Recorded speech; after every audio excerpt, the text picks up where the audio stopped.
afternoon, everybody. It is Sunday night, time for another episode of Thrifty Business. I'm your one host, Jason Thrifts, and with me in the co-host chair for the first time, all the way from, is it Missouri? Ottawa, Tennessee. Tennessee. I knew it was there. I'm like, shit. As that sentence was starting, I'm like, oh, I don't know off the top of my head. It's Tara Cleary. Tara was on about a year ago because she sold at the Highway 111, right? Highway 11. Yep. Highway 11 garage sale, which is the country's second longest. And oddly enough, it just worked out this way. She just got done selling at it again. So we're going to talk about that a little bit. But Tara, thanks for popping in here tonight. Yeah, thanks for having me.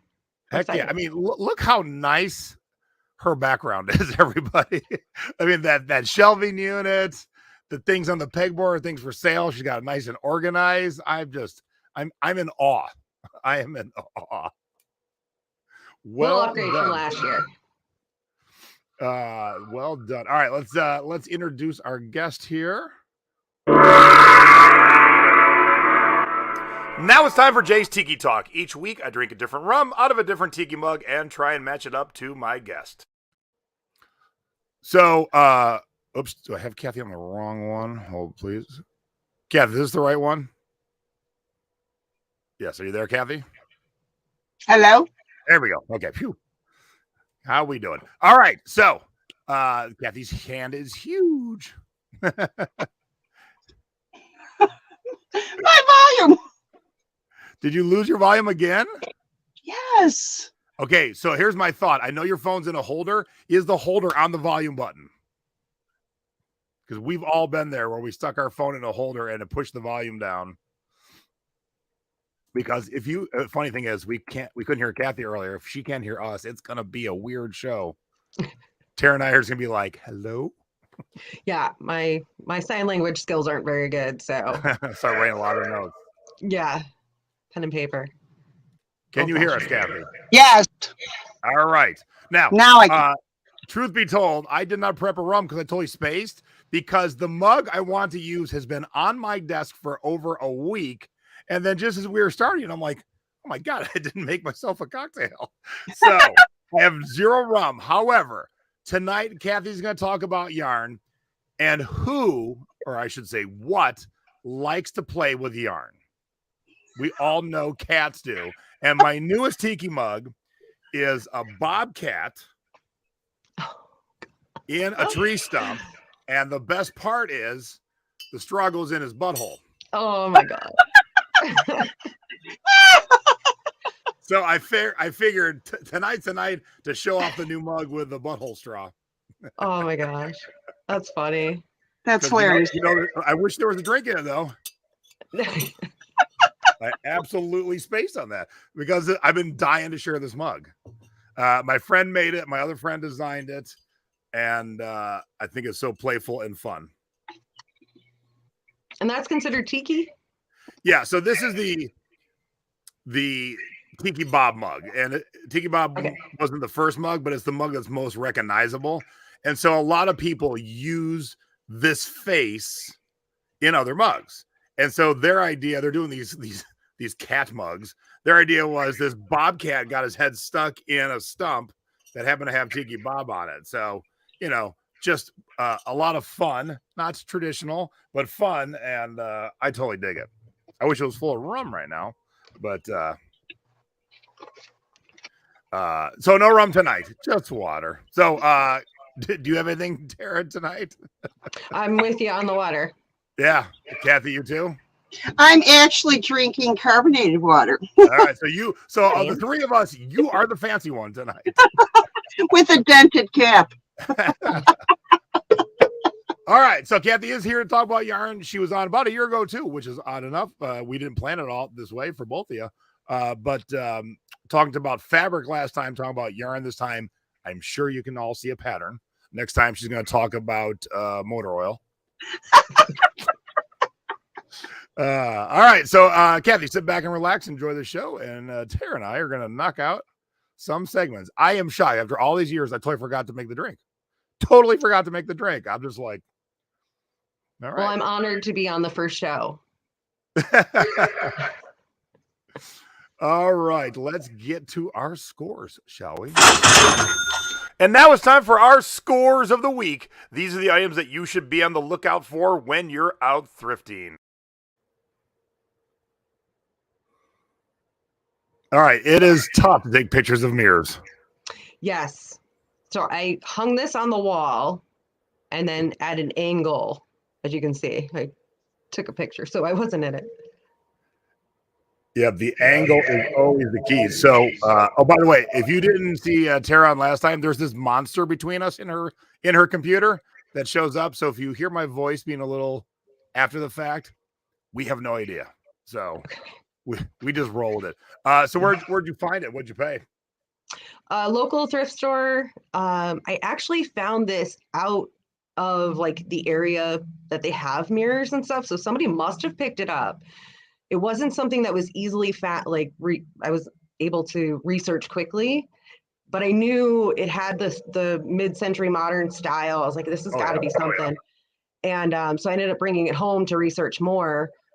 And Jim Rosloff, if I'm saying his name right, but he actually went on to do artwork for Dungeons and Dragons. Oh, cool. So there's a little bit more of a following behind him. But I picked it up for $2. Somebody else had it and dropped, either couldn't find it or I don't know. But yeah, I ended up taking a best offer, I think of 75 on it. So it didn't sell for the full 100. Very nice. Now we're talking VHS tapes. Yeah.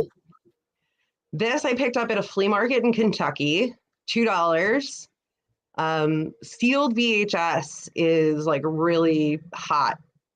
And what people are actually doing is taking them and sending them off to be graded, like you would a comic book or a baseball card or something like that. And this particular buyer does that. I happen to look through what they had for sale, and all their listings are all graded things. And it's not just comic books that they had. I mean, it's like PlayStation 1, just different random things that were graded. So I keep going back every once in a while to see how much they're going to list this for once it's been graded. So it'll be interesting. But again, so the $1 million question is, why didn't you have it graded? I just, I don't know. I haven't gone down that road yet.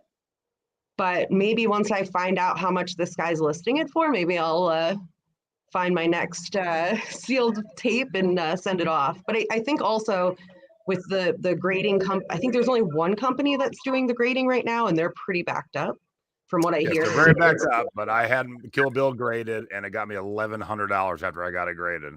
Oh, wow. All right. Yes. So if this was $1,100 tape, you're going to want to get into figuring out grading right away, even though there's a delay, because I'll wait for another $900. I'll absolutely wait for that extra $900. So yeah, definitely look into it. Make sure that on your next sealed one, if it's going to come in graded really nice, see how much extra money you can make. And how much was how much does it cost? So like $65 to grade it, and then like $30 for shipping. So still very much worth it. Oh yeah. Yeah. Now, if it was only going to sell for $200, then not so much. So this I found at a Goodwill. Somebody donated their whole collection of Harbor Lights lighthouses. So I had like 50 to like quickly search and go through. So what I did, I went on eBay, I put in Harbor Lights, and then I sorted from highest price in the solds. It wasn't this particular one. The highest one I found was a Fresnel lens. So that one I searched out and I found, and then there was another one that was Egyptian, and then there was this one out of all the 50 that I could quickly go through. So I paid, I think $20 or $30 for it, paid up a little bit. And this one was the last one I had, and it took a while to sell, but yeah, it was good. Very cool.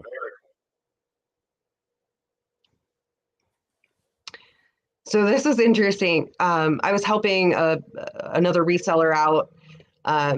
He kind of lets me go treasure hunting in his storage unit. And we've moved on to, I kind of get some things and then we split the commission on it. And this particular one, I just happened to see it. I was like, that's interesting. Darth Vader, mashup. And turns out it was kind of a relatively rare one. And went out to California. And it looks pretty scuffed too. So if it was in better condition, it probably could have went for $250 to $300. Okay, yeah. I made sure to put all the pictures of the scuffing. I put it in the description. But better condition definitely would have gotten more. And Debbie loves your head mannequin. Oh, that's actually the reseller who I'm helping out. He ended up giving that one to me. I thought it was fun. The mannequin is him or is it mannequin? Yeah, no, the mannequin. Yeah. Yeah, he's a weird dude. He makes molds out of his head. Right. All right. If you're not familiar with the company The Mountain, write this down right now. They make these tie-dye, tie bleach, whatever you're going to call it, T-shirts. There's their logo, and it's always or almost always animals, very big and bold, like this lion. And you can always get, depending on the animal, you can always get around $25 for them used. So keep your eyes peeled. And with a lot of things, the bigger the size, the better. So here is my mount. I think I paid $3.99, sold for $25. I had one. It was like 3 howling wolves or something. I got about 25 out of it. Yep, that's kind of the going rate. Mm-hmm. And then Tara, I'm going to guess you're too young to know Zig Zig Sputnik. Yeah, that's not ringing a bell for me. All right. Anyone in the chat a fan of Zig Zig Sputnik? I'm so sad this wasn't my size because I was a huge fan, especially of their first album. It changed the music biz because when they put out their first record, which was on vinyl, they sold the empty space between songs to they sold commercials. And it was, people were like, what? And they were more of an art look than a band, so to speak. And I am a huge Zig Zig Sputnik fan. So I found this more modern T-shirt at a thrift store for $6.99. And someone had done what I do. They tore the sleeves off. And so quick $31. Well, Lisa, then you got to get out, Lisa. Not a huge fan. What? Get out. And so to be even more nerdy, the leader of the band's name is Tony James. He was in Generation X with Billy Idol. When they broke up, Tony James made Zig Zig Sputnik and Billy Idol went solo. So you find anything Zig Zig Sputnik, keep your eyes peeled. Now, the opposite of Zig Zig Sputnik is Disneyland. And if you find these tins, they used to be worth a ton of money. And then it kind of waned because of Disney Plus. You can watch a lot of the stuff, but some are still worth some good money. And if you see that AU in front of it, that means I sold this directly on Australia eBay. So it's on its way to Australia this week. Paid $20 for it, and it sold for, I think it's 105 US is 140 Australian dollars.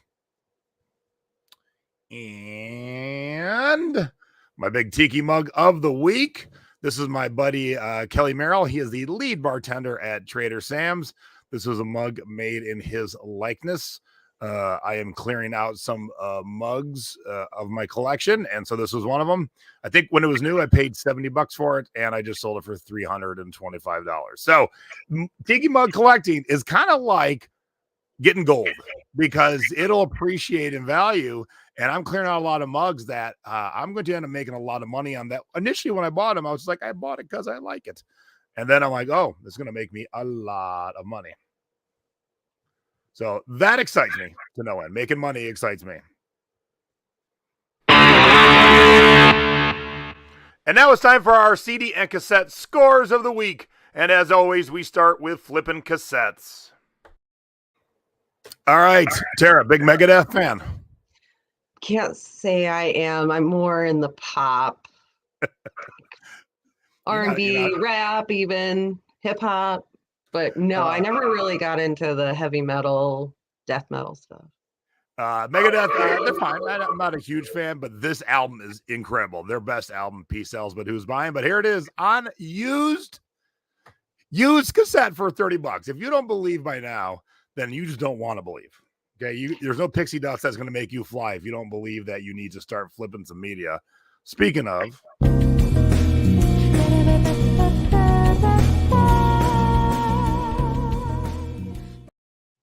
all right, they were two separate listings, both from Blue Oyster Cult, both promo vinyl singles, and same customer. One was 28 and one was 18. So essentially, for two vinyl singles, they spent $50. So if you don't believe yet, what's it going to take? Maybe it'll take what Tara sold. And now we go from flipping cassettes to flipping CDs. Backstreet's back. All right. Now. So I think all three, there's one CD that's missing and would probably go for more in the lot, but these were all, I think Burger King at one time gave these away, or it was a add-on or something like that. I've had a couple sets of them and they sell roughly, around the $10 mark. I did have a better one and I probably should have sent it to you. It was actually a vacational Bible school CD. That was $20. Oh, I think you're on mute. Sorry. So that's my favorite group. That goes with Megadeth. Yeah, it totally would have went together too. So this isn't, this wasn't too big of a score, but look, everything adds up, and I got 1,000 of these. I don't share my 10s. I share my more expensive ones, but behind all the $50, $100, $200 ones, there's a bunch of 10 and 15s because CDs for the most part are easy to list, and then they add up. Okay, I want to bring a little variety this week. So the Sunday Manoa is a Hawaiian thing. Picked it up at a record store for $4.99 and sold it for $40, but that's not my best of the week. All right, did you know Bruce Willis had a singing career? I did not. Okay, and he had a singing career that lasted more than one album. This was his debut album, and there was a follow-up. Now, what's nice about this, I found it at a record store in LA, still sealed, and this is like 1989, 90. And still had the Tower sticker on it, still sealed for $4. Sure. And they're stretching when the hype sticker says featuring the top 5 hit. But look at that, $50. I made $4 at a CD store, and I sold it for $50. Bruce is a fierce harmonica player, and he's a passable singer. Definitely went hand in hand when they were opening up the Planet Hollywoods back in the day. Him and his band would perform at the openings. Speaking of another co-owner of Planet Hollywood, here's the Terminator soundtrack. Picked it up at a record store for $25. Definitely more expensive than the $4 of Bruce Willis, but I knew it's worth in the $60 to $70 range. So I've got no problem spending $25 to then sell it for $65. So keep your eyes open for the Terminator soundtrack. And lastly, I know this is your favorite group, the Mummies. No. We're going to find some common ground, I swear. So the Mummies is a weird band that they don't even have a lot of who's in the band notes on the CD. There's speculation that they're famous people. It's a very weird band, but and it has a very niche clientele who want it. But it's one of those things where if you wait, you will get the money. I paid $15 at a record store in Chicago, and it sold for $45. Ooh, I just got an offer on a autographed CD while we're sitting here. I'll take it. Look at that. Selling CDs while we're talking about CDs. I love it. All right, but sadly, not everything.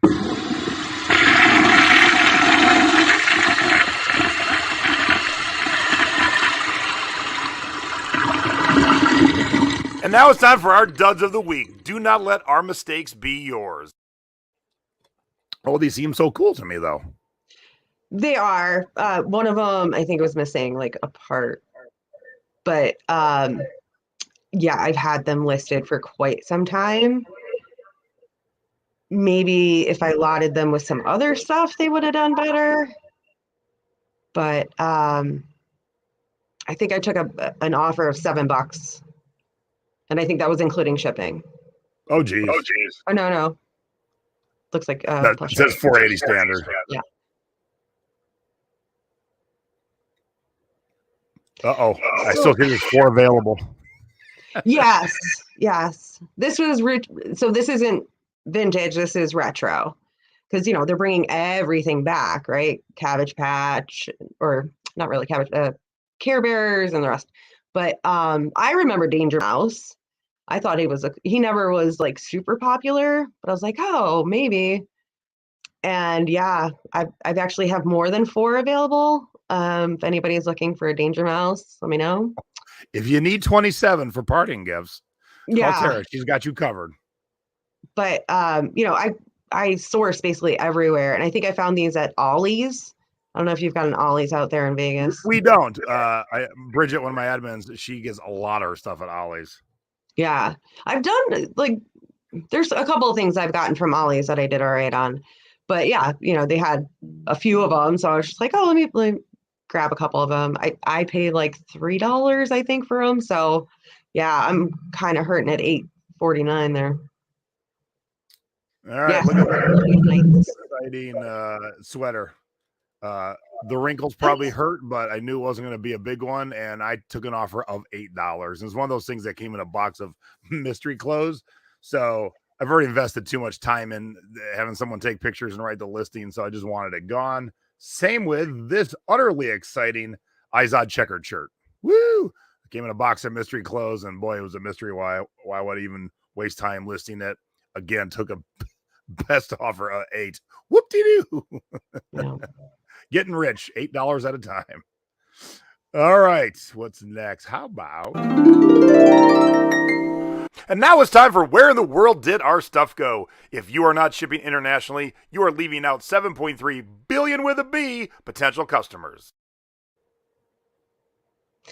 So now that USPS is kind of charging more the longer things are, I find it harder with board games and stuff, because obviously they don't put them in a nice small little box.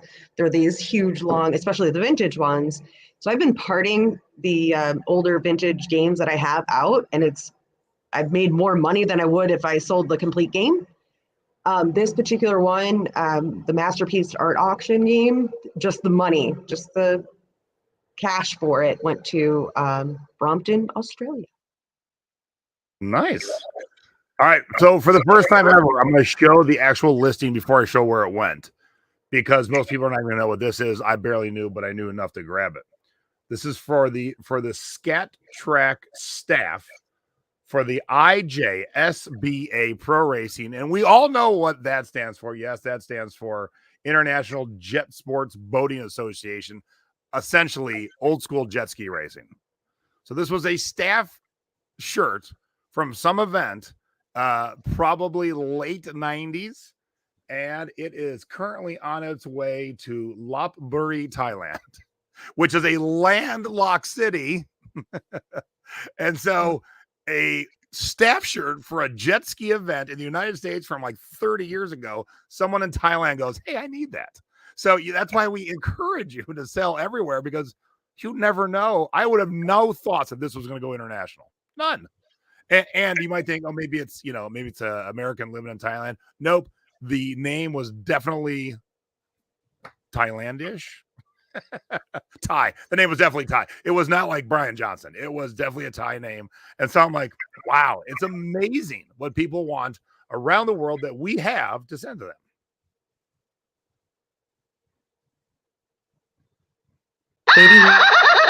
And now it's time for You Have Got to Be Shipping Me. What to do and what not to do when it comes to shipping. Oh, you have my heart. Oh, pirate ship. Yes. The box in a bag has saved me so much when it comes to priority mail shipping. And then also the simple export rate. Again, that the game money that went over to Australia, I even made a couple bucks on the shipping for it because of the simple export rate. But really the reason you want to use pirate ship is their customer service. I had a set of magic cards head out to China March, and I had the buyer flag on eBay that they haven't received it yet. So I went on and I looked, and it hadn't moved from Illinois, or there wasn't any update since the beginning of April. So I reached out to Pirate Ship and I was like, hey, is there any way you could help me out and figure things out? Within 5 minutes, she messaged me back. She's like, oh, I found this, that basically all imports have stopped because of COVID over there. So I just, passed that along to the buyer and apologized. I'm hoping things open back up, but, uploaded the tracking again to eBay and, answered my buyer's question, but real quick, real friendly. They're funny too. Oh yeah, they had to be trained to speak in pirate. Yep. Yeah. So if not for the rates, definitely for the fun customer service. Yeah, for the art. Can I help you? Yeah. All right. So this was one I never thought I'd have to talk about because I didn't think it could happen. Customer bought this shirt in Switzerland and said, oh crap, by the time it gets here, I'm going to be at my place in Italy. Do you mind switching it? Now, normally I don't mind, but we all know of all the postal services in the world, Italy's pretty bad. So I said, look, can you, if you could do me a favor, I'm going to cancel it, relist it. Can you just buy it from your Italian address? He said, no problem. I canceled it right away. Never told my team, my shipping team, because I didn't think they would see it in the shipping. And somehow it was still in the shipping. So they shipped it off to Switzerland. Oh, and I got to deal with this headache because it's not on its way to Italy because he rebought it. And when they went to pull the next day, they were like, oh, we shipped this yesterday. I'm like, I'm sorry, you did what? And so even though I canceled it, it still showed up as to ship. And it's my biggest fault for not telling my team, hey, we canceled this, so don't ship it. I didn't say it because I didn't think it'd be there, but I didn't check either. So, I don't fall. At least I don't pay attention to rules. What are you talking about? I have shipped clothes to Italy for 22 years without any problems. Follow rules? What? No, we don't do that around here. But there's my spell checker and my rule police. So if you're going to cancel something, make sure it actually shows up canceled if you're having someone else do your shipping, because now it's a big pain in my butt. It's a big pain in my butt that could have been fixed if I would have said something. And now it's time for the Thrifty Tips of the Week. Little tips and tricks to help you out when you're outsourcing. Okay, I'm excited about this because I don't do this. Yeah, just telling people what you do. My husband's coworker, I got to talking with him.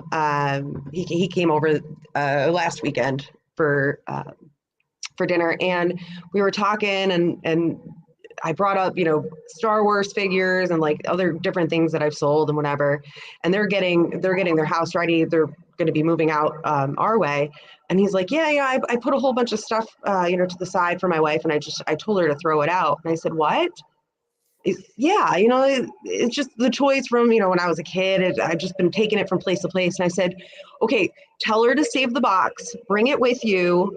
I said, I will list it online and I'll, we'll do a 50-50 split.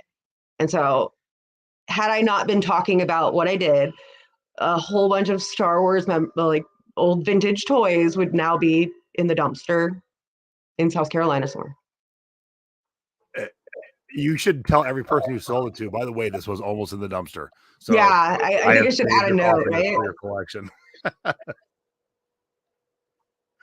That is awesome. Yeah, I'm usually kind of quiet. Okay, let's do a quick test. This is not the tip, but it'll lead to the tip. Tell me, I'll start with you, Tara, and then while the chat's looking, tell me the two winners in this stack of cassettes, okay? So tell me what you think stands out to you that I should grab, and I'll give you a hint. The ones without prices, it's none of those. It's definitely something with a price. So what do you think? I'm going Red Sonja. Okay. And Wings. Okay, you're 50% right. Okay. So I spent $40 on 2 cassettes, Red Sonja and Judas Priest. Now, the tip is, and we'll someday down the road, we'll get to those 2 cassettes. We our new house in Phoenix is right next to a record store. I can walk. It's pretty nice. And so we were driving by to get groceries, and I said, "Oh, I'm going to come back in the morning, but hun, do you mind if we stop tonight? I'm just going to take pictures of all the stuff in glass display cases, and then we get home, I'm just going to look them up, and I'll go back tomorrow and buy the good stuff." And she said, "Yeah, no problem." So when I went back in the next day to buy the Red Sonja and the Judas Priest, I walked past the section I'd already walked past yesterday, and there was nothing of interest there, but it's a section I always check. So I thought, what if someone traded one in between last night when I left and then today when I got back? And guess what? They did. So I always check the Prince section for this 1999 box set. It's a big one. So I watched the last episode with Kathy on it. That was on it. Oh, shut up. I don't remember that. So how funny is that? A year. Yeah. So I'm still finding it. So this was not there the night before when I was taking pictures, but I sell this for $300. So I will gladly pay $80 for it, getting $300 for it. So always check your high points. Even if you're there 2 days in a row, just take that glance, because this also sticks out. It's quite big. It's not something that blends away. Too funny. That was on the last time Kathy was like my Prince charm.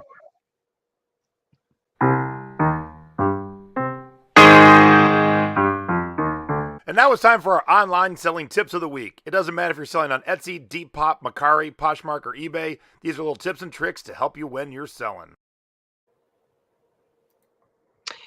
Share to Pinterest. After you list, whether it's on Mercari or eBay or Facebook, share your listing to Pinterest. It gives you automatically, I think, up to 4 or 5 views, which I know with eBay, that helps, give you a boost in the algorithm. I've had success with, I share everything. Everything goes to Pinterest the second it goes live. And that's one thing I don't ever do. And even hearing you, I'm like, I should do that. I should probably get one of my assistants just to do it every day. And you don't need, to have a fancy thing. It is simply just a share button. You pick, the best quality picture that you want as the front, and just, file it in one of the boards, or just, create one board. And that's just, all your eBay listings. It doesn't have to be anything fancier than that. And then it goes into their, in their pins. And so when somebody's searching for something, they come across your listing. And then I don't know particularly how many sales I've gotten out of, who came from Pinterest. I don't have any of that back information, but it definitely helps me get to the top of the search with eBay. Yeah, I think I got to get, whoa, monster. I think I got to get one of my team doing it for sure. All right. I've talked about this in the past, and we're going to go into this a little bit more in my class coming up. This is from, I bought a whole collection of promos, entire collection. They were 10 cents a piece. He had originally bought them for a quarter a piece, never got around to them, then sold me for 10 cents a piece. So I cherry picked the best out, and I already made profit based on what I paid him. And now we're going to put them together in lots of about 100. So here's 119 crappy CDs that we have taken pictures of to make them look way better than they actually are. And we got $124 out of it. So we turned dime crappy CDs into dollar CDs. So the tip is take your junk, your mass quantity junk, and put it in a lot. Now I'm going to guess that's going to be the same for yarn. We're going to talk about in a minute, because not every skein of yarn is worth $300, but you put a bunch of junky ones together. Now it's more attractive. There is nothing good in here. The people who bid against each other, Tara, thought there is, but there ain't, because I'm the man who went through it. I know what's good and what's not. Everything in here is worth anywhere from $2 to $4. I don't have time for $2 to $4 CDs, but I'll definitely sell them in one swoop for $1 each. Absolutely. Absolutely. And now it's time for Unseasonably Sold. What did you sell out of season? I got nothing. It's just you. Oh, just me. Yeah, Rudolph, he was only a 6-inch plush. Rudolph's one of my favorites. So anytime I see, especially plush, I have a good luck with selling plush. So I probably paid a quarter for this, maybe. Peggy Quarter. Yeah, Peggy Quarter. And it took maybe about a month, but yeah, it sold in April. Tara, I think you have a fan in the chat. Hooked on Thrifting says hello to you by your seller name. Yeah, he's one of my buddies. When I at the one Goodwill in town, every time I see him, we sit there and we chat about, oh, look out for this, oh, look out for that. So it's always good running into him. Well, hello, Kevin. Thanks for tuning in. Sometimes they're funny, sometimes they're angry, and sometimes they're just plain weird. Now it's time for the feedback of the week. It was weird. I don't know. Like, I would think like that that feedback would be for something maybe for Easter, or if it had anything to do with eggs. I was happy it was positive, but it was just for a leather jacket, bomber. It was interesting. Yep, and so is mine, because let's read it. I just love working with the stellar Tiki Pug music with this order. I love my long-awaited Ultra Lounge Volume 16 Mondo Hollywood CD. I've been wanting it since 2010. It's readily available everywhere. What do you mean? I mean, I appreciate that he bought it from me, but wanting something for 12 years that you can buy on about every platform that sells CDs, I don't even understand. I mean, according to him, I'm fast and courteous, so yay. But wanting, it's not like it's some weird holy grail you can never find. I looked today, you can get it on eBay today for $16. He paid me $55, so yay, I'm happy. But and this is proof positive that customers don't look around. They go to their favorite site and they don't leave. This guy paid me $55 and he waited 12 years to pay me $55. He could have had it on eBay for $16. Yeah, maybe, they're searching the wrong terms and you just happen to have the right terms. I don't even know. But I mean, I'm happy. I'm happy you gave me feedback. I'm happy you gave me $55. I got no complaints. I just thought it was odd. All right. So we'll do a little quick housekeeping here. Is this your website? Yeah. Yes. Yep, that's my website with all the links to my stores. I do eBay. I have to. You did it last time too. I know. But it's perfect because, don't touch a hot stove. Okay, it's hot. And then you do, you got Insta, circa 1980 store. I see our little, look at that. You put it in the computer. I loved it. And then you got a lot of TikTok going on here. So I've been trying, I get into spurts of being consistent and then not, I go a while without posting anything. So it's one of those things you have to be consistent, especially on something like TikTok. So, but the only, I forget which one it was that I kind of got a lot of views on. I don't see it there. Maybe it's down or up further. I did like a flashback Friday, and I just popped in one of the VHS tapes that I had. It's called Nana Pudding. I don't remember it, but the guy was like a ventriloquist. I don't know. I popped it in and I, did the whole video of, me putting the tape in and all that other stuff and press and play and then rewinding it. I don't know. And that got the most views out of all the things that I post. Again, that's probably I should have one of my assistants do something like that. All right, so I got only one thing to talk about tonight. That's the most important, is my class that is happening. Let's check the rundown timer. 11 days, 0 hours, and 18 minutes and 57 seconds. So get signed up. Here, let me throw the little banner up at the bottom here so I can really assault you with everything and make sure you're going to be signed up. Where is it? All right, so it is www.thriftingclass.com. Did I spell it right this time? Thrifting. It looks good. It's going to be a week from this coming Thursday. So as we just saw, 11 days from now, there it is. There it is. Here's the 5 things we're going to be going over. Now, for those of you taking my class in the past, it's free. Sign up because we're probably going to refresh something. You're like, oh, I forgot about that. And those of you who are new, who have seen my success, who are amazed that I'll drop $80 on a used CD box set, I want to make sure that you will do the same thing. And so we're going to talk about the tested and true tips and tricks and and how to source CDs to flip or be hot at it too. That's cool. Organizing your tools to use in the field to do research. Bam, you need one of these. Selecting the places to find CDs to flip beyond the norm. We all can think of garage sales, thrift stores, and record stores. There are some other hidden places. Comparing and contrasting the online sites to flip your CDs. And the most important thing, once you've done all that and you've sold something, how do you ship it?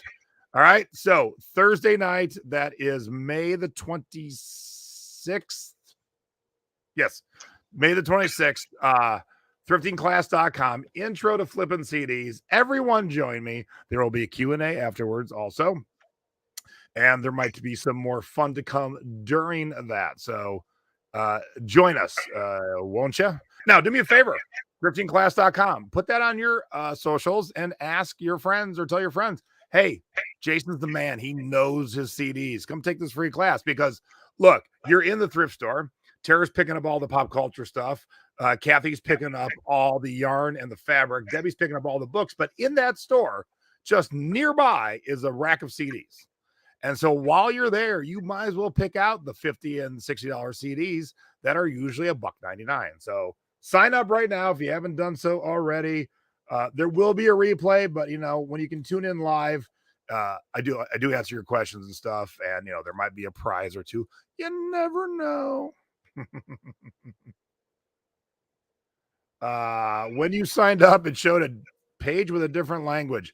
Well, that's odd because it's all in English. Did it look like this, Delilah? If not, something is amiss. All right, but it is thriftingclass.com. But feel free to message me, Delilah, on Facebook, and we will make sure that you are signed up on the page that looks like this. All right, let's get our guest in here. Burm, burm, and burm. Let's do it with this giant wig of yarn. I am so out of sorts. Where is... There we go. The last time you had her wrap herself in fabric, and this time she's got the full mane. This was all her doing, too. She just Yeah. took a picture. And I'm like, someone likes to dress up, I think. And now it's time for the Thrifty Business special guest of the week. Someone likes to play dress up, right, Kath? Yeah.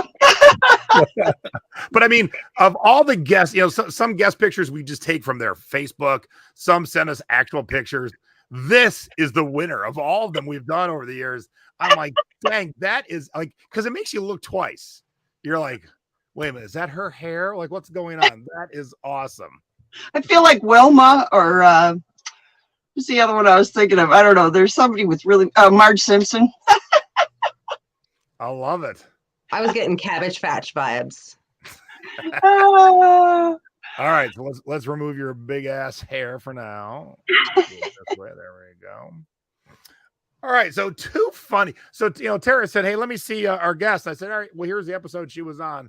Too funny that we talked about. Look, I'm still flipping this damn thing. It's still hot, and has actually since that episode, it has gained in price, and so it's one of those where not every collectible goes up. We all know that.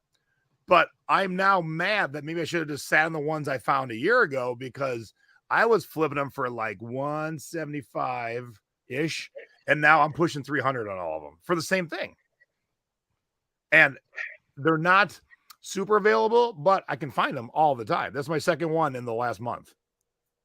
But you know how things work. If you were to hoard them, they'd probably go down, right? Well, I'm glad you said that because... I'm glad you said that because at one point the Prince CD called The Gold Experience was worth a lot of money. So speaking of hoarding them, yeah. So Yeah, you're right. Sometimes they don't go the right way. Now, I'm still selling these, but it's very slow, and I'm sitting on too much money that I'm like, I don't need to buy that for a while. I'm just don't. Yeah. I'm selling it on Amazon, and then I'm finding it anywhere from record stores to I buy it on eBay, I buy it on Mercari, but I get the top dollar on Amazon for that one. All right, speaking of top dollar, I'm going to just ask it right away, Kathy. What's the most expensive thing of yarn you've ever sold? It would probably have to be what I just recently sold. Is it in our scores today? It's in, yes. That without a doubt. The turnaround on that was what? I don't know, 90% markup. All right, so not normal, but we'll go right to the score. So is it this one or is it this one? It was that was just a bunch of yarn. Okay, that one. It's that one. I paid $3.99 for that. They don't normally know what they have in the stores when they have yarn. They just know that it's yarn and that's it. They don't like know the acrylic from wool or silk, from what I can tell. And I was down in Florida, and this is wool yarn. And I found this in a bag, and I sold it for $100, and it took 2 days.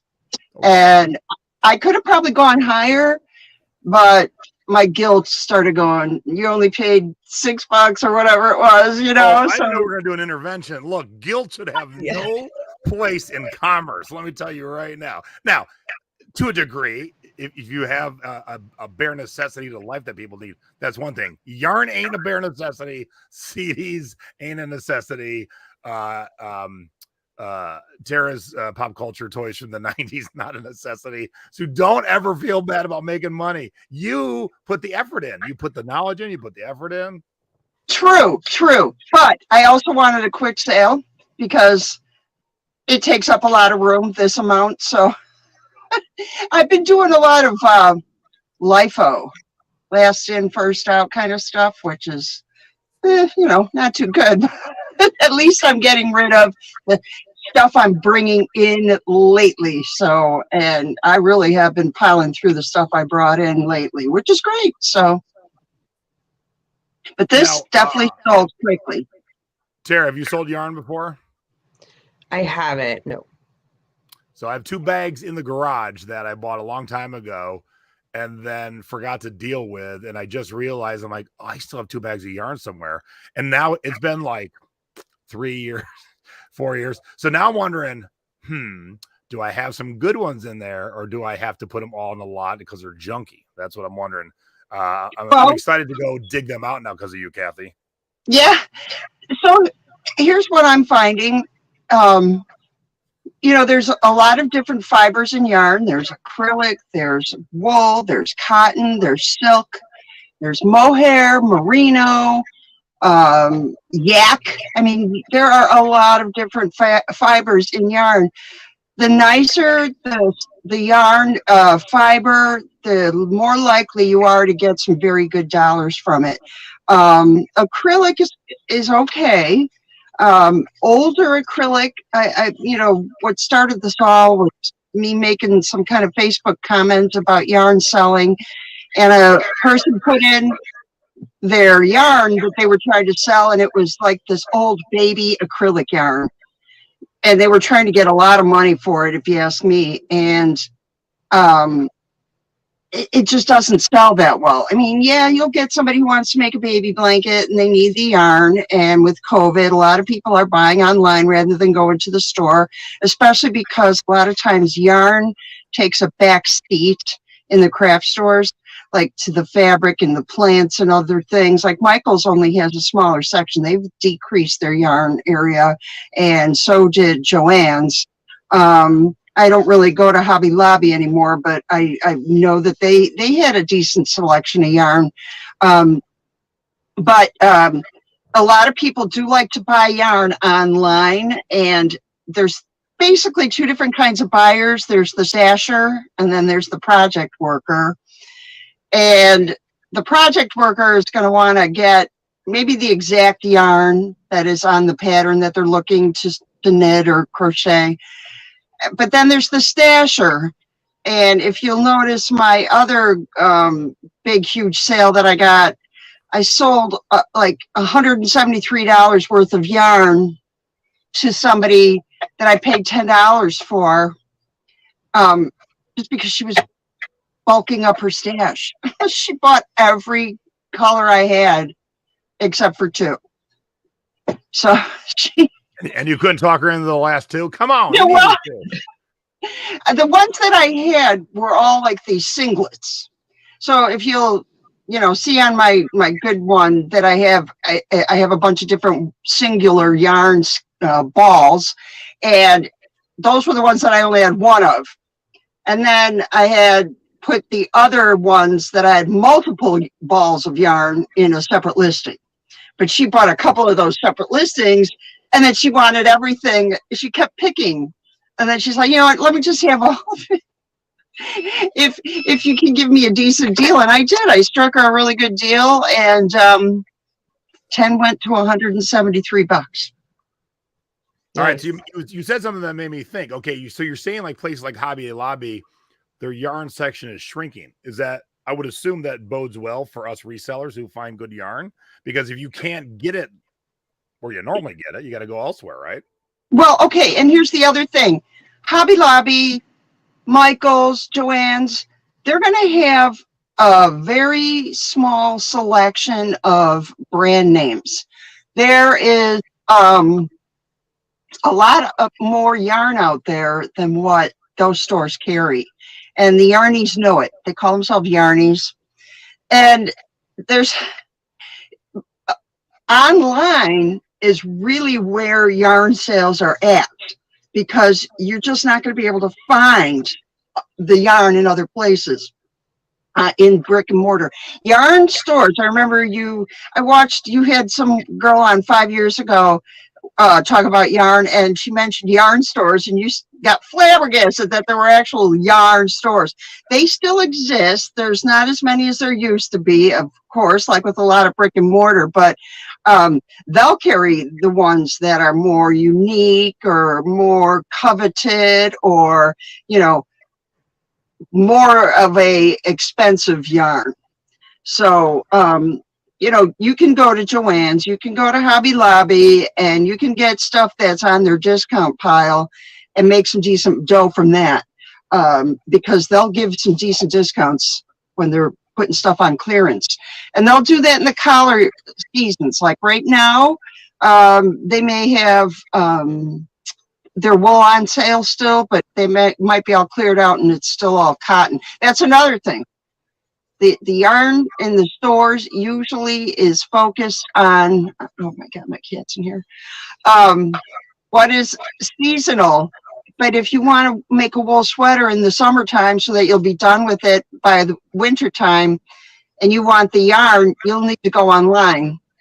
So a lot of people will shop the stashes that are on eBay and other places. I don't sell on Etsy only because I'm not fond of their setup, but I do really well on eBay. You just take a picture of what the yarn is. You try to be as descriptive as you can. You want to put, what the name of the yarn is, the type of yarn it is, the size of the yarn, like if it's a sport or a worsted. This is a novelty yarn. Whoops, there we go. And it's patents, and it's called Classic Wool. Now, this might be something you can find in Joann's, but maybe not this color right now because it's not in stock. It's not something that's popular. It's not brown season. Well, yeah, it actually what this is it's a color changing. So you'll get a mottled look from this. You'll get yarn that comes out with different colors, and it does look like camouflage almost, but then here's a solid. Now this is, as you can see, it says Fleur de Plain or Fleur de Laine. So this is a French yarn. Okay, if you were to go on Ravelry, you may find this yarn, but if you go into Joann's, you're not going to find this yarn. And this is 100% wool. and it's older. And some people like the older brands because they feel like they were made better. They'll find maybe knots in the yarn or color problems or just whatever. People do like the vintage yarn, that's for darn sure. Also, they have made this at 186 yards at one time, and now it's only 178. They'll lower the amount of that's in there just to get more money from you. Tina has a good question. When you find multiple, do buyers want all the same color, or do they like a mix of colors and a lot? Well, if you notice on that one that I sold for $99, that was somebody bought the book and all the yarn necessary to make an extra large sweater of a very specific pattern in that book. So whoever bought that for me has all the yarn they would need to make the sweater in extra large that's in that book. So it really depends. Then the other person who bought from me bought different colors to stash up on that yarn. Like, let's say you like a certain yarn because it's either soft, it knits up well, you love the colors, you can wash it, whatever it might be. You might buy 3 or 4 balls or whatever it is you want of each color just so that you can have that in your stash. A lot of people stash their yarn, and that is have it ready for when another project comes up, and they'll substitute the yarn that they have for what's in the pattern. One thing I will say though is that if you're going to buy or if you're going to sell yarn that's all of the same color, there's a thing called a dye lot. And if your yarn has dye lots and you don't have all the same with all the different yarns you're selling of the same color, you need to point that out. And I did. I had to point that out in the yarn that I had because I had 2 of this dye lot and 1 of that dye lot. And if you turn it in the light, they do show a little difference. And if you were to knit something up, you'd have this color going here, and then it would change slightly here, and then you go further down, it goes back to the other color. Even though it's all supposed to be the same, it's just the dye lot. And they do that because it's an inexact science. You know, they try to get the color exact, but depending on the process they use, you know, it may not be the exact same on each skein of yarn. Skein, whatever it is. I never know. I skipped over that word totally because I wasn't about to pronounce it. I saw you pause, and you're like, I'm not even going to try. No, not even. A skein is like this, where it comes, it's wound in different directions around whatever it is they use, and then this is a hank. This is just, they took the yarn, they wound it around a big, huge twirly thing. Yes. So that top one is a skein, this middle one is a hank, and the bottom one is a ball. Now, not that many yarns come in a ball, but some do. And Rowan is a big one for sewing for selling in balls of yarn. That middle one is silk yarn in a hank. I have no idea who made it, but it is soft and strong, and I love it. And I don't even know if I'll ever sell it. It's one of those things, just like fabric, where, you know, it becomes part of your furniture when you look at it and pet it. You know, it's a terrible thing with people who knit. They just like to have it around. That's it. So what else was I going to say? So Don's got a question, and it rings true to anything. It doesn't have to be yarn. You sell clothes, you sell toys. And I think about Star Wars toys because there's all these different versions of the same action figure where the coloring changed. So have you had any problems with color trueness in your pictures? Have you had any customers that got their yarn and went, this ain't what I wanted? Not on my yarn. I have had something on my fabric. That doesn't even happen that much either. I think that because yarn can be looked up. Okay, we haven't really talked about Ravelry that much. For those of you who do not knit or crochet or anything, there is a website called Ravelry, Ravelry, and it is huge. Millions of people are subscribed to that particular website. You can put your stash of yarn on there. You can look for patterns on there. You can do projects. I've stored all my project work on there so I can take a look at what I've knitted in the past. You can look up a specific type of yarn. Like, let's say I want to get a wool worsted yarn that's suitable for a project I want to do. I can look it up on Ravelry. A lot of times you may not know what the color of a yarn is, but it'll have a number on it. So you look it up on Ravelry and it'll say what the color is because other people have also, stashed it in their on their lists. But Ravelry is a very good place to go to if you have a yarn and you're not sure how much you should have of it in order to sell it. My thinking is, if you have one skein of yarn, but it's a good brand, you can go ahead and try to sell it because there are people who are looking for that last skein. They didn't buy enough the first time. But if it's acrylic yarn and it's not real expensive acrylic, like there are some nicer acrylics out there, I will say that. But for the most part, the acrylic yarn is probably your cheapest yarn. Cotton is also cheap, but there are people who love cotton. They'll make dishcloths out of that. They'll make baby clothes out of cotton because of how soft it is. But the more expensive yarns, like there's this Rorschach and Weiss, I think it's called. You can sell one hank of their yarn for about $35.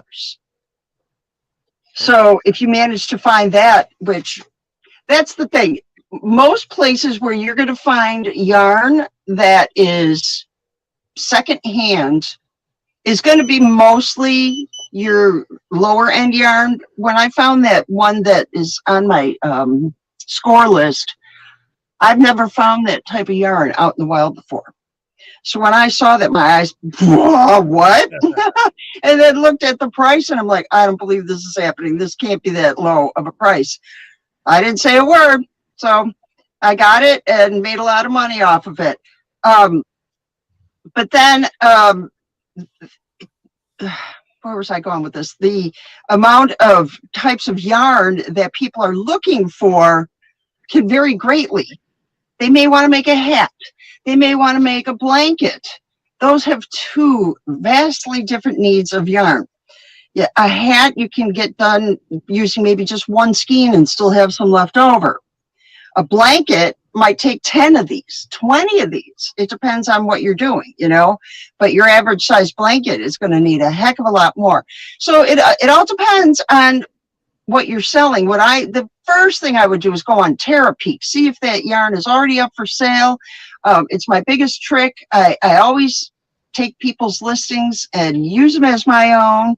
I sell now because you've got everything pre-fed for you and you don't have to worry about all the different things. I just change what mine is reflective of, maybe they have the different color than I do.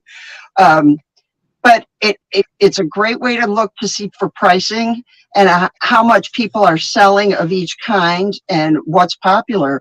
And then the Ravelry would be great for knowing just maybe how much that yarn goes for normally. I have found that yarn, if you have the good stuff, decent stuff, you can sell it for what the label is, how much it was normally. So like $10 a skein, you could sell it for $10 a skein, even if you got it for like $2 or something, because yarn doesn't seem to, get lower, it gets higher in price, especially if it's a discontinued yarn or a hard to find yarn, one that may be just limited release or something like that. Now there's something I never thought of. Limited release. yarn. I expect that in mugs. I expect that in action figures and toys. Yarn was not something like, whoa, we got to get in line early for this limited release of yarn. You'd be surprised. There are people, there's some manufacturers, the Rorschach one that I was mentioning earlier, they will have announcements saying that they will be listing yarn this Friday. Get your orders in, and they'll be sold out by that next Saturday morning. Wow. So there are ravaging people out there, just people who really, really, really love very nice yarn. And it is one of the pandemic benefactors. You know, people really started to take up crafting, and knitting was one of them. I do not ever, I'm going to say that I have very little yarn that I can't sell. Almost everything that I have listed has sold. All right, so Lisa has a good question. Yeah, go ahead, Tara. How can you tell if a hank is complete and none has been removed? Okay, this is where your postal scale is going to come in greatly in handy, and Ravelry. So what I do when I get the yarn and maybe it doesn't have a label on it, or maybe, you know, it looks like let's say the label is loose around the hank. If that label is loose, that means that's probably some used. But what I would do is I would put it on the postal scale and weigh it. And if it's less than what it says on there, then you know how much you have left. And I have had that. So you just have to do some math. You know, if it's only 40 grams when it's supposed to be 50 grams, then you have to figure out how many yards it is per gram and then multiply it by 40 instead of 50. And then you will put that on your listing. But I sold like one and a half. You're a drug dealer. Okay, I got my scale out. I use that scale all the time. Yarn. I almost was going to get a new scale because mine was off by like a half a gram. Like, I can't sell. Hey, that cuts another profits. Yeah, you know, my drug dealing days, I remember that. So anyway, it makes life a lot easier if you have a postal scale that you can weigh everything, because that is the perfect way to know exactly how much yarn you have. And you can extrapolate how many yards it is per skein into the total amount of yards that you have, like in 5 skeins. So excuse me, I'm beeping here. So I would say that definitely the scale, and then going on to Ravelry and looking to see if that yarn comes in different 50 grams and 100 grams. I'm sorry, my cat is in here. I didn't realize she was in here. Would you stop it? Anyway, but the other thing that I was going to mention that is a great way to figure out the size of your yarn, because yarn comes in sport, worsted, DK, bulky, Aran, and lace weight. I believe there's another one, featherweight. There's various. Ravelry has that on there too. You can do all kinds of sorting and figuring out that.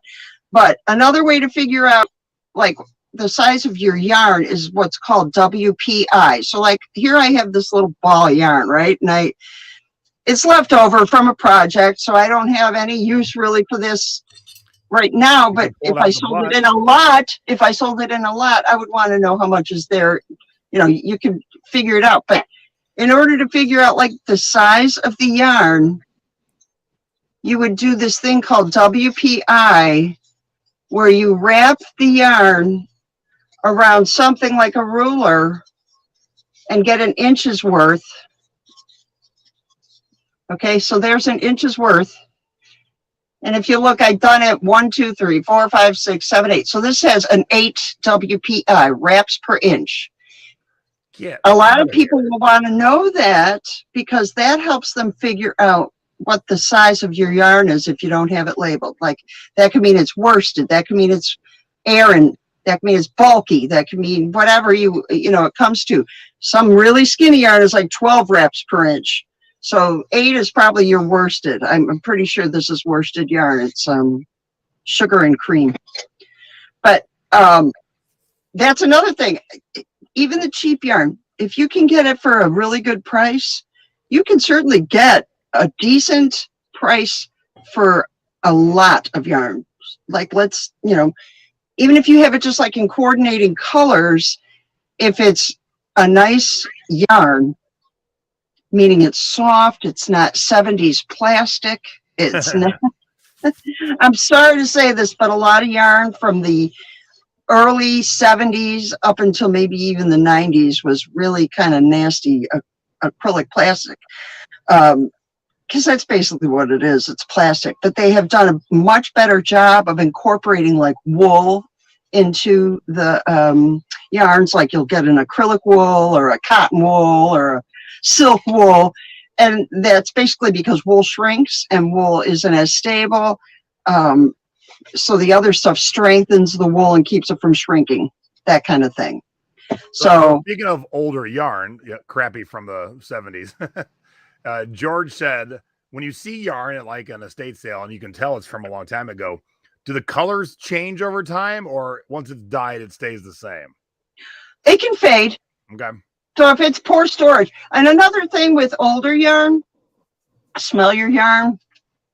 Make sure it doesn't smell moldy. Look at it to make sure it doesn't have any kind of gross mold in there, bugs in there, especially if it's wool. You want to keep your stuff out of humidity. You want to keep it covered in plastic for the most part, especially if you live in a humid area. But it's not that hard to store as long as you keep it covered. And you don't really want to keep it in the garage where it's going to get humid, or in the shed, where it might get moldy and stuff like that. Hey, you have humidity? These are things we do not have in this town. You would believe how bad it's been before it started to get nice again. I'm like, we went from cold weather to really hot and humid, now back to actually pleasant. So first day in a long time though. But so if you can see, I have two sweaters behind me. The one on this side, that side, the pinkish red one, I made that a long time ago, and that took about 1,000 yards. So that'll just tell you basically how much it takes to make certain types of things. And that's a smaller yarn. It's like a sport weight, so it's going to take longer. If I had that as a worsted weight, which is a larger, it would take maybe 800 yards to make that, because as the yarn is thicker, obviously it takes up more room as you make a row. So you could have 4 skeins that only have 400 yards, but if it's bulky, here's probably one of the bulkiest yarns I have. This is a bulky weight. And if I were to do a wraps per inch on this, let's do it real quick. So your cat, it must be in heaven with all this yarn laying around. She is actually not a yarn girl. Wait, what? I like inbreeding cats. You know what she does? She chews on the thread strings ripped from fabric. So here you go. Here's an inch, and there's much less to this. 1, 2, 3, 4, 5. This only had 6 wraps per inch, and the other one had 8. So that can just tell you that this is a bulkier yarn. So something like this, even though it's only 1 skein, this could maybe make a pretty large hat or a small vest, or even a cute little thing for a kid. 2 of those, you could so be Princess Leia. Yeah, that's what I was thinking. You could go around walking like a Russian. All right, everyone in the chat who likes cats wants to see your cat. Is your cat still around? Everyone's screaming, show the cat. Show that. There we go. Aww. This is Lulu, my princess. She is definitely the one who gets in trouble. Typical cat. Camera shy. Okay, great. Put me down. I'm done. The face. But yet she wants to be right on top of me. Oh yeah. Yeah. Oh, I didn't want you to pick me up, Mom. What are you talking about here? Tara, are there any pets underneath you? I've got actually my cat scratching at the door to get in. So. Well, if you'd like to show off your cat too, get him. She knows my pain. I'll see if he's still out there. Here, I'll show my cat again, because this is the only kind of cat I can have, because I'm allergic to the ones you guys have. That's my cat. That is So my but- cat. All right. Oh, it became a cat Oh. show. I have one of those. That's my This is Murray. Quasi. That's my Murray. What's your cat's name? Quasimodo. Oh, and of course he doesn't want to be picked up either. No, he just wants to hang out with me. Yep. I want to be in all the over room. the I house. don't want to be picked up. What are you guys doing to me? Yeah, but for yarn, it's definitely what I would say is most of the places that do have it out there don't have it for very expensive because they don't really realize how much you can get for the yarn. But don't go nuts on getting the old acrylic stuff only because you'll be winding up selling that in a big, huge lot for cheap. You know, you kind of said that earlier, Kathy, and I was thinking about that. You know, CDs are the same way in thrift stores. They just put them all out for $2. They don't really pay any attention. They will pay attention to vinyl, and then they'll have that one person in the back who thinks they're smart, and they put this stuff behind the counter that I'm like, why is Engelbert Humperdinck behind the counter? He ain't worth that money.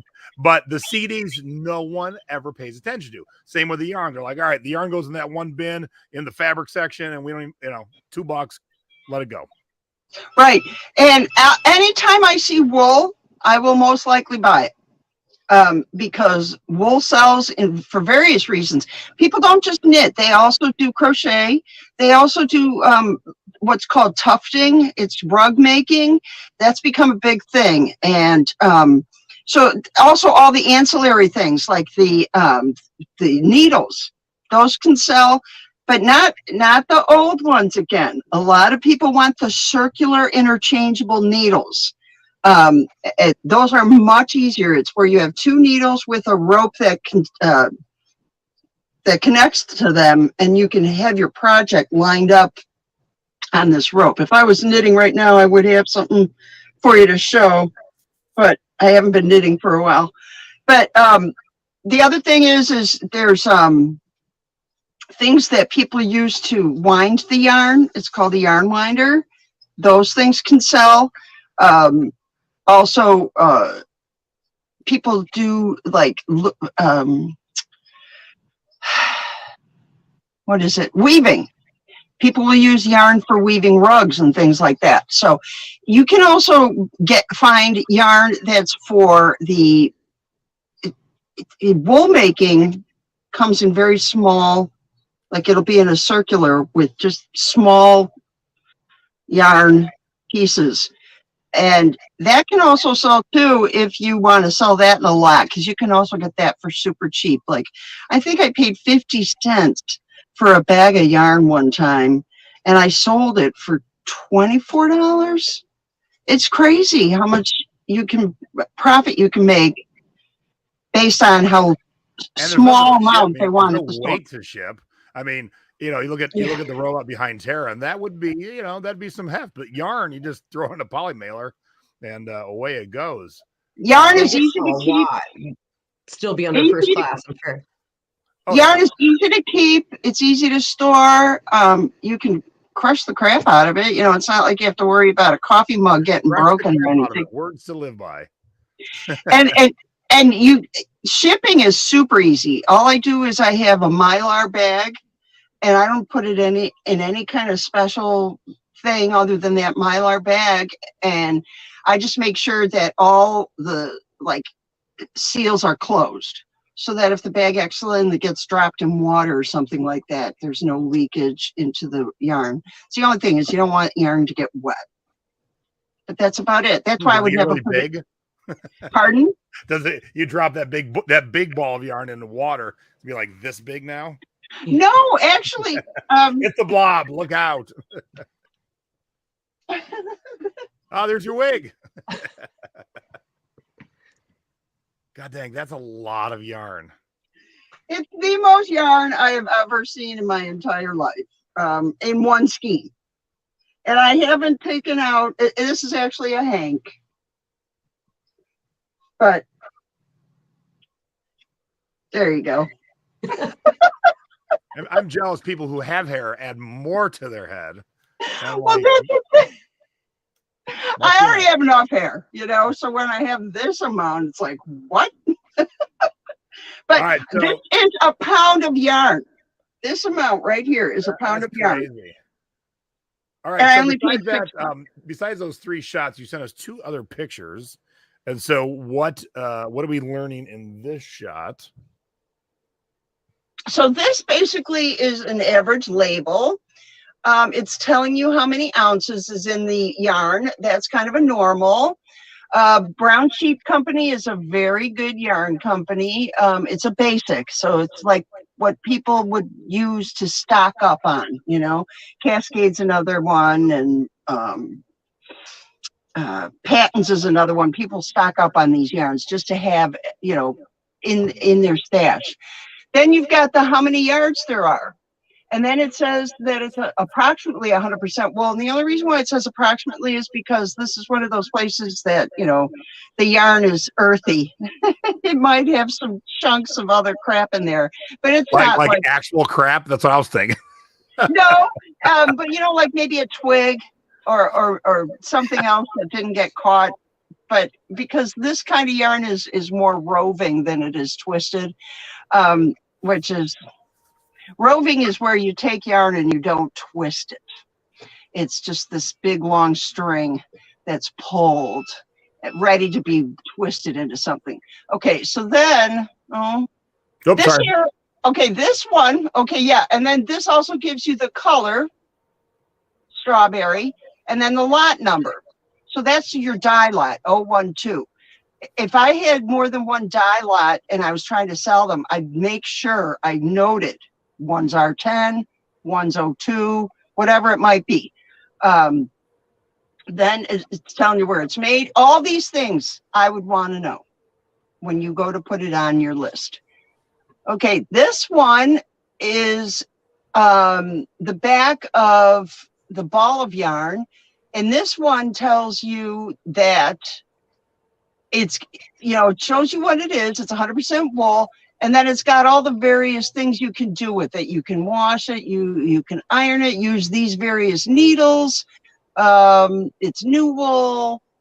And then it has the lot and the shade. Now, see, the shade isn't mentioned in terms of the color. It just has the number. But I could probably go on Ravelry and find shade 5976, and it'll have a name for it, whatever it might be. So you can go to the next one. That's all I had was 3. Oh, okay. So then I was going to talk about the 3 things of yarn. Yeah, this. Okay, so that bottom one is the label that I showed you secondly. That's the bottom, that's that yarn, okay? So you can see it's a little pinky coral.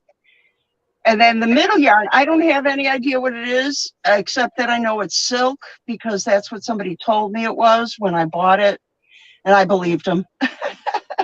But this was in a yarn place that is, I don't know how you describe it. It's a barn where they have all various crafts you can do. Oh, there's like a yarn fight club? No, they also had stuff like pottery and painting, and it's out in St. Charles. It's out in the boondocks, but people go there and they do, and you can weave there. You know, they use the tools that they have there, and they just sometimes will have a yarn sale of stuff that never got used, and that silk yarn happened to be one, and I'd never tried using silk yarn. As you can see, I still haven't knitted with it. But it's a lovely piece of yarn. So those are the various ways you can find yarn out there. Most of the times it's going to be in that skein up top. That's a big skein. Yep, and they're in every thrift store. They are. They're not always that good. They're not always that nice. Like I said, this is more middle of the road nice, but you know, there you can find some really cheap stuff. Okay, here we go. Yeah, let's talk about duds and scores, and then we're gonna end on Tara because I got a video that she sent me that I want to share. So okay. Now these are not yarn. This is okay. the reason why I put these out there is because I have had these since 2019 listed, and they're Air Jordans. But because they're not in fashion anymore, nobody wants them. And I have tried to, I mean, I've lowered the price twice on them. I don't know what to do. I don't know why nobody wants. They're in good shape. They're supposedly glow in the dark. At one point, they were selling for over $100, and I must have gotten them right at the end of when they were popular. So anybody wants a pair of Air Jordans that glow in the dark? There you go, 11 and a half. Yeah, 11 and a half too. I mean, it's a decent size. Cat Joy 63 with a K as a Yeah. Kathy. Come and get it.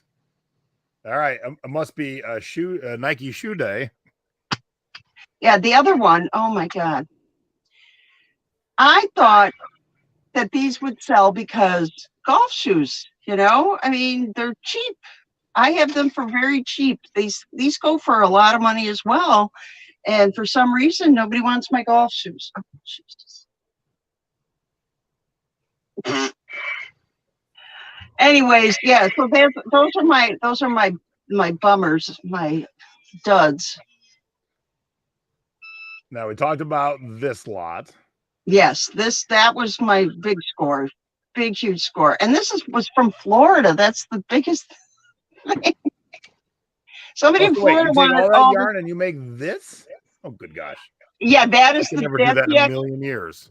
Yeah, that's the pattern that you can make with that particular selection of yarn, and in the extra large, which is great because if somebody's not an extra large, they have a lot of yarn left over, you know, to make something else. It was really nice yarn, very nice. Rowan is extremely expensive.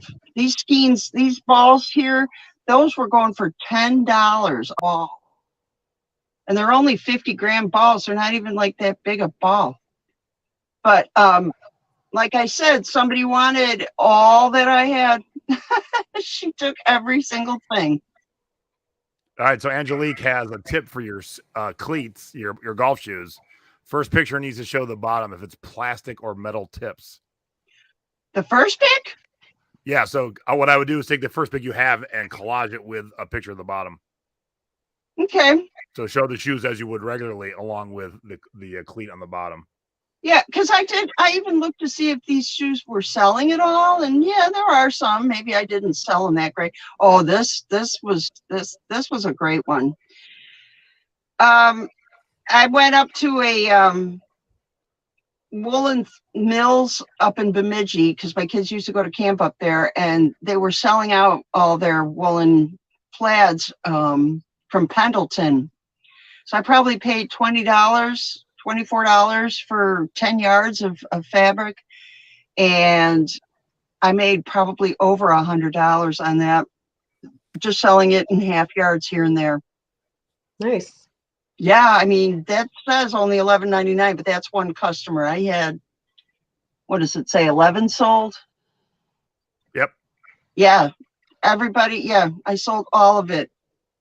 Not that, most of it was not at $11.99, but it was not bad. Oh, this, oh. Okay, so this is Mary Mako, which is a designer from Finland and very popular designer, but a lot of her stuff is the big flowers that you see. So when I saw this, that it was Mary Mako, I kind of flipped and said, I have got to get this. I think I paid $6 a piece for each of these. And I sold them for $50 to the same person. So that was a quick flip. 2 different color setups. Woo-hoo. Yeah, and she bought both of them. All right, so if you want to see what Kathy is selling, or you want to buy something, that's more important. If you want to buy something from Kathy, head on over to Cat Joy 63. That's cat with a K, and get all your fabric and yarn needs met by Kathy. All right, Kathy, you are awesome as always. Your knowledge. Thank you. It's your knowledge about fabric and yarn is like me with CDs. It just freely flows out of you nonstop. It's crazy how much you know. Yeah. That's so great when people come on and say, here is what I know.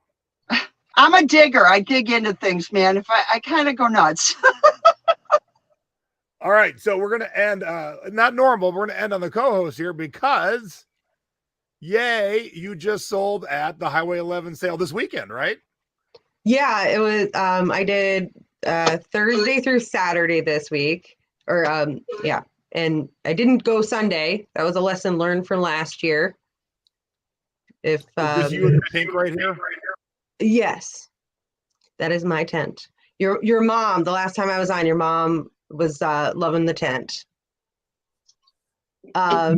So I took this shot. There was a lot of people pulling trailers, coming from all over. I mean, we're back up to over $4 a gallon, but you wouldn't think it. So I wasn't sure if this was like the buyers or this is what you drive. No, that was about, yeah. Well, you can also kind of tell it was a buyer because they blocked the whole like exit. So people had to like go around, but yeah, they were just kind of like pulling in and pulling off to the side. And that's my oldest, Paul. He helped me out on Saturday. There he is again. He was the cash register. All right. So you also sent me a little video here. So yeah, I just did a pan. Let me grab that real quick. So this is the pan of. There we go. Yeah. Now where you're at, yeah. This was also at a lull, so that's why it doesn't look like there was people there. I wouldn't say it was like mobbed, but it was definitely a lot more people than last year. All right, this looks like there's a dude either dead or sound asleep at the end of this video. Yeah, he might have been napping. He was selling the. Oh yeah, he was right there. He was like, I'm good. Yeah. All right, so let's remove that one. Then you had a video of your booth. Share video. There we go. And open. So I settled down a little bit. I didn't bring my plants this time. I priced a little bit lower. I did better this time around than I did last year, for sure. I still had my little touches, but it wasn't as kind of over the top. Like I think I overdid it last year. It's like with anything, you saw what worked, you paid attention to what didn't or what didn't enhance it at all, and you're like, all right, let me do it better.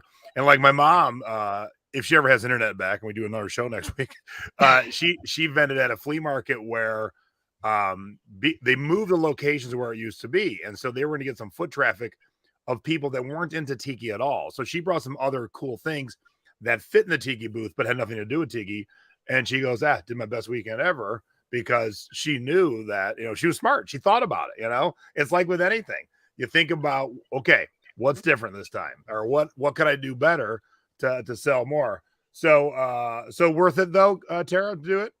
Yeah, I'll be back again next year. Yeah, for sure. And again, just networking with the other vendors there. There's the one I'm going to go next weekend up to their shop. They don't do online. I guess they used to, but there's some stuff that they'd like me to, throw up online for them and stuff like that. So, from that, not only did I liquidate, but I also possibly have new inventory through other people kind of thing. So. All right, so someone wants to know your store, and they didn't really say it out loud, so let me grab it real quick. I got it here, and then we'll end on that. So, Kathy, what do you got come up exciting? Anything? No, I've just been working my butt off trying to list because sales have been kind of slow. They've been bouncing up and down, 1 week I have a great week, and then the next week it's almost dead. But I'm just trying to list as much as I can. I did a lot of thrifting earlier this year when I went down to Florida. I had gone down there to visit a friend that I thought I would try out, some thrifting down there. And I can't believe how many thrift stores there are in Florida. Well, it is God's waiting room. So let me tell you. But I thought everybody would get rid of their stuff before they go down there, I mean, I have a friend who moved to Arizona. Then they acquire new stuff. And so. Yeah. Well, that's true too. People go down there maybe younger and then they just accumulate all this crap while they're down there. But yeah, definitely had a really fun time thrifting down there, finding stuff that I would never have found maybe up here. And but I've definitely been having fun buying. Charmaine says, more than I ever knew about yarn. Now I will pay attention. Thanks for the info. And that's the Yeah, thing. The thing about Kathy. It's the thing about when we talk to Tara about setting up at a long garage sale. It's all about hearing it from someone who's done it and has done it well and had their mistakes, because that's where you learn from. And then it gets you in your brain. And so, Mom taught me how to set up flea market booths and garage sale booths a long time ago. And I think I'm the master at it, but only because my mom taught me. If you start out on your own, like if you remember when Tara was on last time, the booth was way more ta-da. Yeah, It was a I bit over remember the top. that. Yeah. It looks much more sales worthy. Yeah. I had more people comfortable coming in. So wasn't so over the top. And Yeah, I my was the only mom- one who had music, so My That mom also used to take me all the time out to thrift stores and things like that. It's in the blood, You just Absolutely. And did your son sell or just help you? Did he bring specific things from his, or was he just helping you? he was just helping me this time. Last time, he brought some of his Pokemon cards, which sold out real quick. But this time he was just helping me with setup, takedown, and cash register. I kind of took a step back and let him do his thing, and he even went around to some of the other vendors and kind of was talking. There was one guy that had some like Jurassic Park stuff, so he was dinosaur talking with one of the guys. So it was fun. Awesome. All right, everybody. Look, give our co-host and our guest a huge thumbs up tonight. And I know we had some new people watching tonight, so please do me a favor. Click on subscribe, click that bell. Bell lets you know when we're going live or popping up other shows. So I will have shows this week, but I've been hanging out with my wife in Phoenix, so I have no idea what I'm doing yet. So I haven't prepped anything, but I do know you need to get signed up for my class so you can get onto flipping CDs because I do it all the time. And so I want you and Tara, and I want you, Kathy, and I want you, Debbie, and I want you, Elisa. I want everybody to flip CDs because, kind of like yarn, they're easy to ship. Let me tell you, I would never say, let's all go flip chandeliers. I would never say that in a million years, but CDs for sure. So yeah, I know you do, Deb. I saw the note. So all right, everybody, thank you very much. Thank you, Kathy. Thank you, Tara. Have a wonderful evening, everybody. Thank you. And Thank I you. will see you guys back here on Thursday night for something. It'll be a surprise. Thank you. Bye. Bye. Bye, everybody.